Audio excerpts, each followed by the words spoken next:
мектепте мұғалім атеист дейді. Ол бізді соған үгіттейді, не істесем болады дейді. Айта береді. Бір атеисттің бір оқиғасын айтып берейін. Сен сияқты бір бала Құдай бар депті ғой мұғалімге. Сөйтсе мұғалім күліп, атеист күліпті мазақтап. Құдай жоқ, адам маймылдан жаратылған, менің мамам шимпанзе депті, шимпанзеден тарағам депті. Сөйтсе анау, менің атам шимпанзе емес, менің атам Кенесары, менің атам Абылай хан, менің атам Төле би деп айтқан ғой енді. Жоқ, енді олардың арғы атасы шимпанзе, бәрі маймыл депті. Сонымен сіз өзі атаңызды айтып жатқан шығарсыз, бірақ менің атам олар емес депті.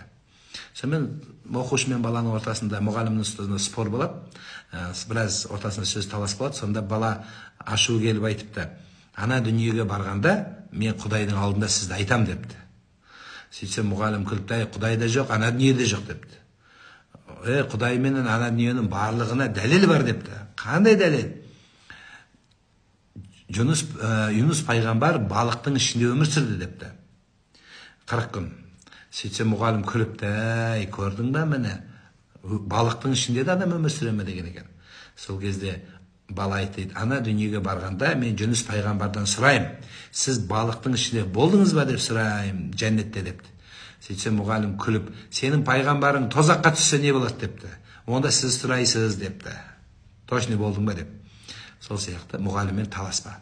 Мұғалім сабақты береді. Кейбіреулер дін полемикасына түседі, бұл дұрыс емес. Мен де келіспейтін жерлерім бар.